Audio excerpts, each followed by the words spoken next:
நான் டாக்டர் தீபா அர்லாலன். இன்னைக்கு நம்ம என்ன டாபிக் பத்தி டிஸ்கஸ் பண்ண போறோம் அப்படின்னா, இந்த ராகு கேது பயிற்சி தாங்க பார்க்க போறோம்.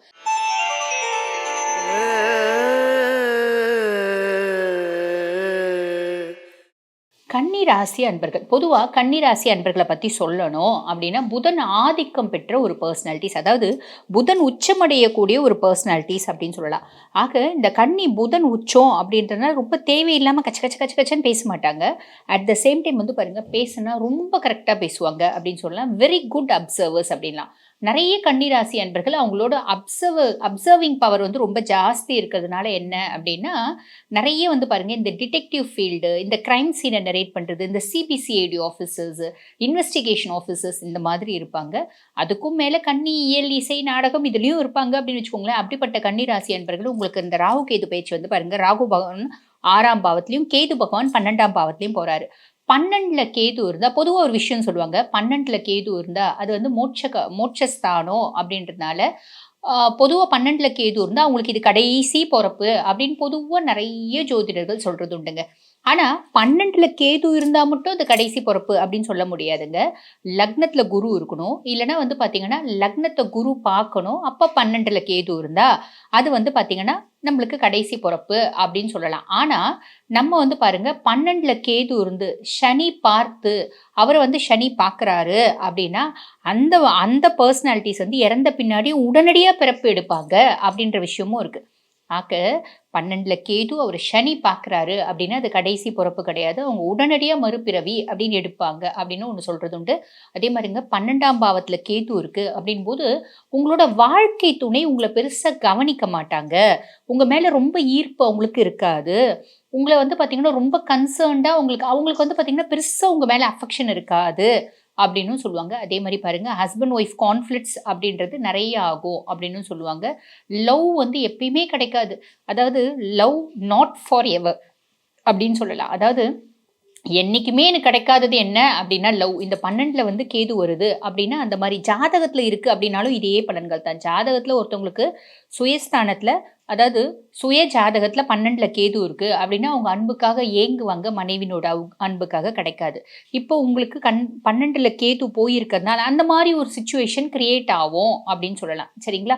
அதுக்கும் மேல வந்து பாருங்க, வாழ்க்கை துணை பெருசா வந்து நமக்கு அதாவது பெருசா கண்டுக்க வேண்டாங்க. பெருசா கவலைப்பட வேண்டாம். பெருசா வந்து கன்சர்ன்டா இருக்க வேண்டாம். நம்மளுக்கு செய்ய வேண்டிய 1, 2 சாப்பாடு செஞ்சு போடுறது, அந்த மாதிரி விஷயங்கள கூட நம்ம கவனிக்க மாட்டாங்க. அப்படின்றது சொல்லப்படுறது உண்டுதாங்க. அந்த மாரி காலகட்டம் நெறைய கன்னிராசி அன்பர்களுக்கு இந்த காலகட்டமா அமையும் அப்படின்லாம். சரிங்களா?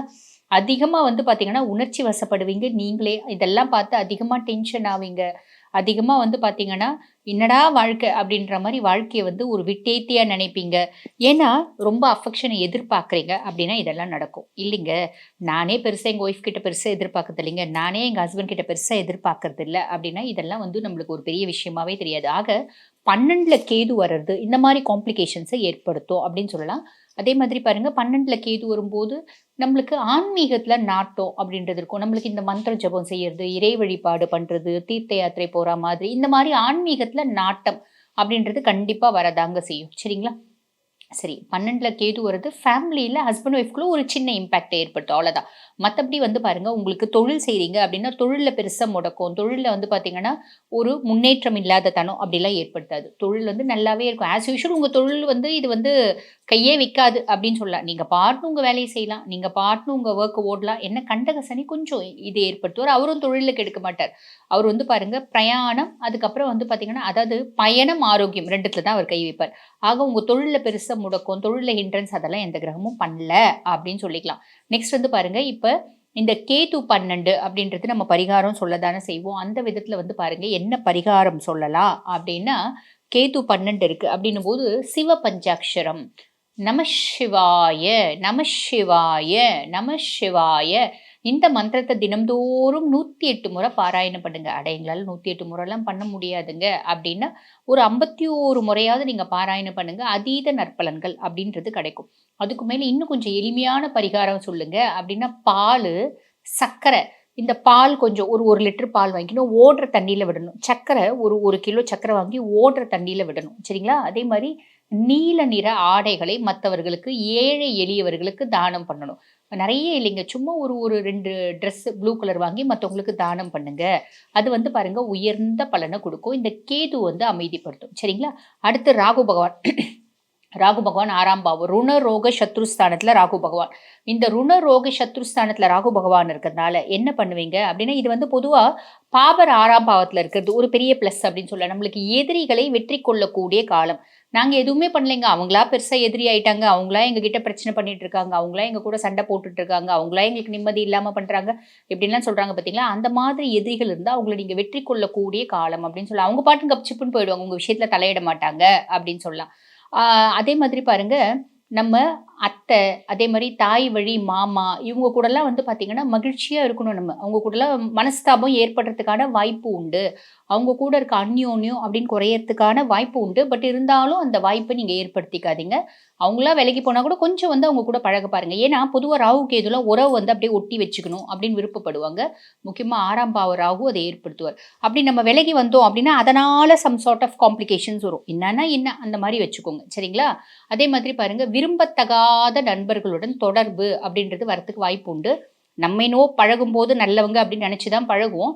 அதுக்கப்புறம் தான் தெரியும் அவங்க சரியில்ல. அவங்க கூட நம்ம பழகக்கூடாது அப்படின்னு. ஸோ அந்த மாதிரி புதுசா ஒரு யார் கூடனா பழக்கம் இருக்கு அப்படின்னா, யோசிச்சு நல்லா அலசி ஆராய்ஞ்சு பழகுங்க. அவங்களால நம்மளுக்கு நஷ்டம் அடையறதுக்கான வாய்ப்பு வரும். இது சின்ன சின்ன மைனஸ் தான் கவலைப்பட வேண்டியதில்ல. அதே மாரி பாருங்க, நல்ல செல்வமும், செழிப்பும் ஏற்படும். நம்மளுக்கு தொழில்ல வந்து பிரச்சனை கிடையாது. நம்மளோட முன்னேற்றத்துல பிரச்சனை கிடையாது. நம்மளோட பொருளாதார வளர்ச்சியில பிரச்சனை கிடையாது. இன்ஃபாக்ட் வந்து பாருங்க, நம்ம கடன வந்து நிவர்த்தி பண்ணுவோம். கடன வந்து அடைப்போம். நம்ம நல்லா உழைப்போம், நல்லா சம்பாதிப்போம், கடன அழைப்போம். எல்லாத்துக்கும் மேல வந்து பார்த்தீங்கன்னா, இந்த மாதிரி கொஞ்சம் புது நபர்கிட்ட நீங்க பழகுறீங்க அப்படின்னும்போது யோசிச்சு பழகுங்க. ஆனா, வேற்று மதத்தினரா இருக்கிறாங்க அப்படின்னா, இந்த 6ஆம் பாவ ராகு என்ன பண்ணுவாருன்னா, வேற்று மதம். அவங்க வந்து நம்மளுக்கு ஹெல்ப் பண்ற மாரி ஒரு சிச்சுவேஷன கிரியேட் பண்ணுவார். ஏதோ ஒரு விதத்துல அவங்க ஹெல்ப். அவங்க ஹெல்ப் எதுல பண்ணுவாங்க அப்படின்னா, மாரலி பண்ணலாம், பிசிக்கலி பண்ணலாம். அதே மாரி பார்த்தீங்கன்னா, எக்கனாமிக்கலி பண்ணலாம். காசு குடுத்து உதவலாம். இல்ல வந்து மன ரீதியான உதவு, ஒரு சப்போர்ட் அந்த மாரி ஏதாவது ஒண்ணு வர்றதுக்கு வாய்ப்பு உண்டு அப்படின்னு சொல்லலாம். ஆரோக்கியம் மேம்படும். நெறைய பேர் வந்து பாருங்க, இது ருண, ரோக, சத்ருஸ்தானத்துல ராகு வராரு அப்படின்னும்போது ஆரோக்கியம் மேம்படும். சத்துருக்கள் வந்து பார்த்தீங்கன்னா வீழ்த்தப்படுவார்கள்.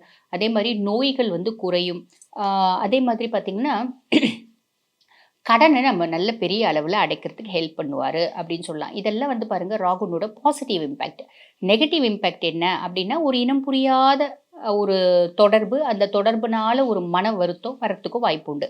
அத நம்ம யோசிச்சு பழகுனா அது ஒரு பெரிய விஷயமே இல்ல அப்படின்னு சொல்லலாம். சரி, பரிகாரம் அப்படின்னா பொதுவா வந்து பாருங்க, பரிகாரம் அப்படின்றது நல்லா இருந்தாலும் சொல்லுவோம், நல்லா இல்லனாலும் சொல்லுவோம் இல்லைங்களா? அந்த மாதிரி உங்களுக்கு என்ன பரிகாரம் அப்படின்னா, கன்னி ராசி அன்பர்கள் நீங்க வந்து பாருங்க 6 நாள் தொடர்ந்து சரஸ்வதி தாயார நீல கலர் மலர்னால நீங்க வந்து அர்ச்சனை செய்து வழிபாடு பண்றது அப்படின்றது அதி உத்தமமான பலன்கள குடுக்கும். அதுக்கும் மேல கருப்பு நாய்களுக்கு உணவளிப்பது அப்படின்றது அதி உத்தமமான பலன்கள குடுக்கும். அதுக்கப்புறம் என்ன பண்ணுங்க, 6 கிராம்பு எடுத்துக்கோங்க. 6 கிராம்பு எடுத்து எரிச்சிடுங்க.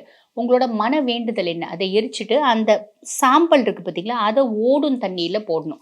இது வந்து பார்த்தீங்கன்னா, அதி உத்தமமான பலன்கள குடுக்கும். கன்னி ராகு 6, கேது 12 என்னென்ன மாதிரி பலன்கள குடுக்கும்? என்னென்ன நற்பலன்கள குடுக்கும்? அதே மாரி ஒரு சில தீய பலன்கள் என்னென்ன? அதுக்கு என்னென்ன பரிகாரம்? அப்படின்றத உங்களுக்கு நான் தெளிவாவே சொல்லியிருக்கேன். இத கண்டிப்பா செஞ்சு பயன்பெற வாழ்த்துக்கள்.